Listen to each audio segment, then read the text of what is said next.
Oh, it's like fear-mongering bingo. Everyone's going to die to your kids won't learn without government-subsidized woke Elmo. Why is Trump trying to fire you? Well, Elmo thinks it can marry me because Mr. Trump is mad at Sesame Street for making fun of him. I'm Donald Trump, and I have more trash than all of you. But trying to cancel Sesame Street, which has helped children learn to read and count for over half a century, is part of a larger plan. Trump is waging a war on the American mind. Oh, yes. PBS seems totally unbiased, just like NPR. As far as the accusations that we're biased, I would stand up and say, please show me a story that concerns you. Oh, your wish is our command. Here are some NPR headlines from just the past few years talking about how country music is racist, how Biden's debate with President Trump did not change the race, how there's no evidence biological men have an advantage in women's sports. And let's not forget the casual Trump is a racist declarations. And oh, not just the headlines. These holier-than-thou organizations use your tax dollars to fund attacks on Republicans, just like PBS did to our next guest.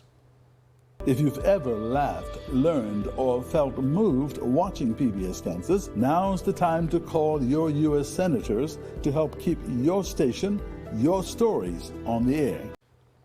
And joining us now, the target of that ad, Senate Budget Committee and Senate Finance Committee member, Kansas Senator Roger Marshall.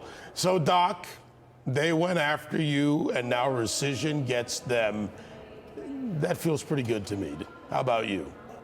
You know, that's just fine with me, David. Listen, the backdrop of this is $37 trillion of national debt. We're spending $7 trillion a year, only taking in $5 trillion. We got a budget issue amongst us, and here we're spending $1 billion on public television. Look, I don't wish them any ill will.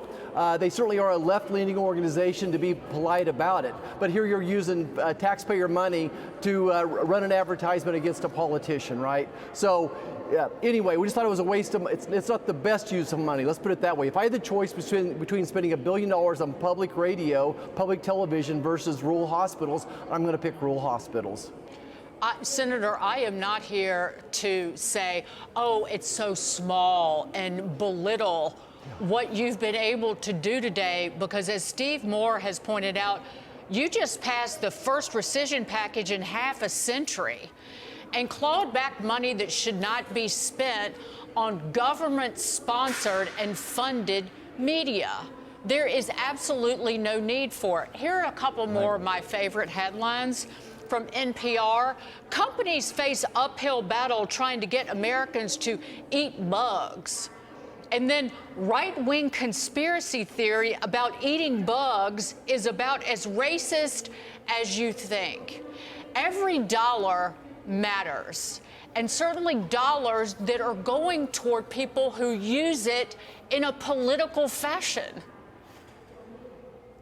Yeah, so I think the big picture I would ask Americans is, if the president identifies waste, fraud, or abuse, what do you expect him to do with it? Well, I think we would expect him to be frugal and get rid of that. So and that's exactly what we did here. We trimmed back. It's only $9 billion. It's only $9 billion, but again, that could help keep rural hospitals open. Maybe we could have more food. There's lots of other things, better things to do with $9 billion, including paying off the national debt, which is the biggest long-term threat our grandchildren will ever face. But it also, David, gets back to the point, the central question of what is the role of government? Right. The role of government's not to fund broadcasting.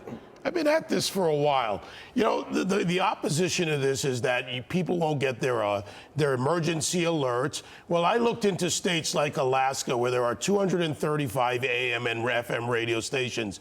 Maine, Senator Collins, who voted against this. There are 150 stations, according to Reallocating.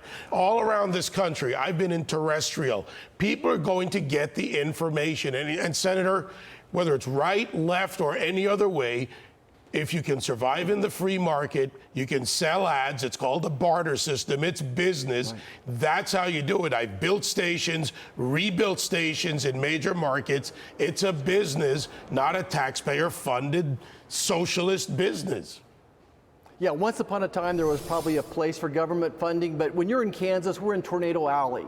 And when there's a tornado system coming towards you, severe thunderstorms, you're going to tune to a local TV station with a local meteorologist with the radar. And then if you're asleep, you have a special warning system. I don't know anyone that turns to public broadcasting during these types of emergencies. That's just a fallacy out there. I think there's plenty of other alternatives. To your point, we would probably go to a radio station, but most likely we want a local television with a locally trained meteorologist. By the way, Senator, those NPR, PBS stations, low dial FMs, low power AMs with basically no wattage, they don't reach what a WNAX or other stations that have clear channel signals would reach.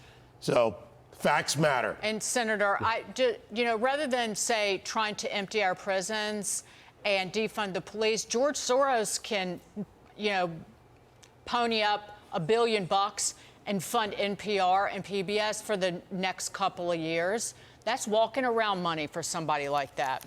Final word. Yeah. So they're getting out a leftist message that these public broadcasts have been turned into another tool of the leftist socialists. That's all they've become significantly. Yes, they've got some good programs, but we don't want to use government funding for such a program as this. There's better things to do with the money. And you keep Absolutely. More rescissions. We want more rescission packages. One next week.